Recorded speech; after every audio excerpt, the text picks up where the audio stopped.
वेळ रात्रीच्या साधारणपणे 12 वाजताचे आहे। मी भीमा कोरेगावच्या विजय स्तंभाजवळ आहे आणि आत्ता आपण पाहतोय की इथे मोठ्या प्रमाणावरती अजूनही महिला ज्या आहेत त्या आपल्याला पाहायला मिळत आहेत आणि लहान मुलं आहेत ही सगळी पाहायला मिळत आहेत। आणि खरं तर 12 वाजता सुद्धा आपण पाहिलं तर ते या ठिकाणी लोक आपल्याला पाहायला मिळतात।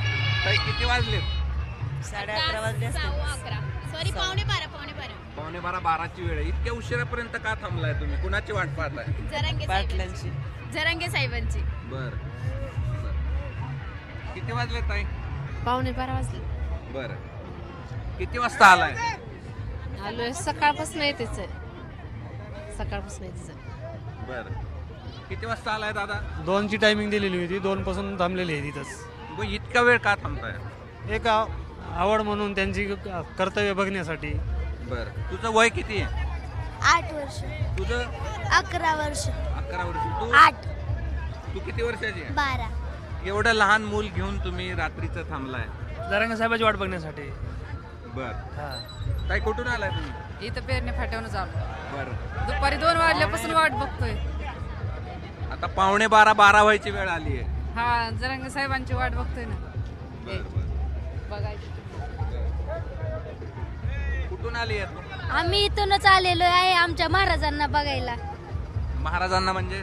महाराज म्हणजे आपले भक्त, त्यांना बघायला आलेले। जरांगे पाटील इथूनच आहे, पेरणे फाट्यावरून आलो। किती वाजता येणार होती? आम्ही ना जरांगे पाटील किती वाजता येणार होते? इथं ना किती 11 वाजता येणार होती वाटते।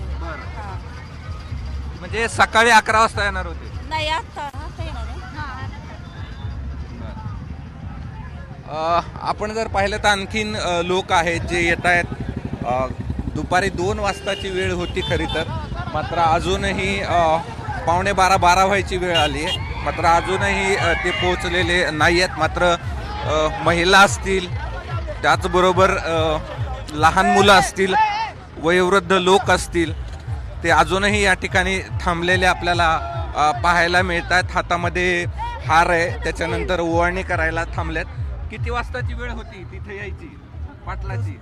इथं का 6 वाजता। 12 वाजायला लागले तरी आता रातभर वाट बघू शकतो आम्ही त्यांची। थांबायची तयारी आहे आमची। सकाळी पहाट जरी झाली, उद्याचा दिवस जरी उजाडला तरी आम्ही इथं थांबायची तयारी आहे आमच्या मनोज दादा जरांगेसाठी। एक मराठा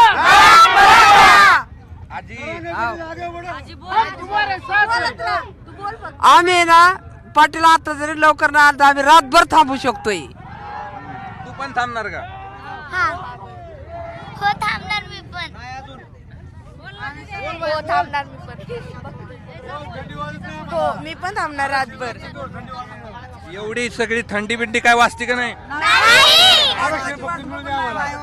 एकच मिशन, फक्त आरक्षण।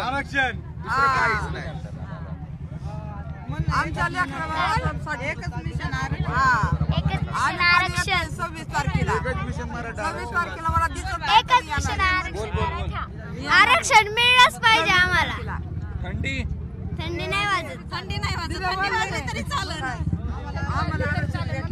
आम्हाला आरक्षण भेटलंच। आपण पाहिलं तर किती उत्साह आहे। साधारणपणे 12 वाजायची वेळ आहे, 11:45 वेळ आहे, मात्र अजून रस्त्याच्या दोन्ही दुतर्फा लोक या ठिकाणी जरांगे पाटलांची वाट पाहतात। एक मराठा लाख मराठांच्या घोषणा देतात। खरं तर कडाक्याची थंडी आहे, पण अजूनही मोठ्या प्रमाणावरती लोक इथं पाहायला मिळतात। कॅमेरामन धनंजय दारुंटेसह मी कृष्णा केंडे, एबीपी माझा, पुणे। एबीपी माझा, उघडा डोळे बघा नीट।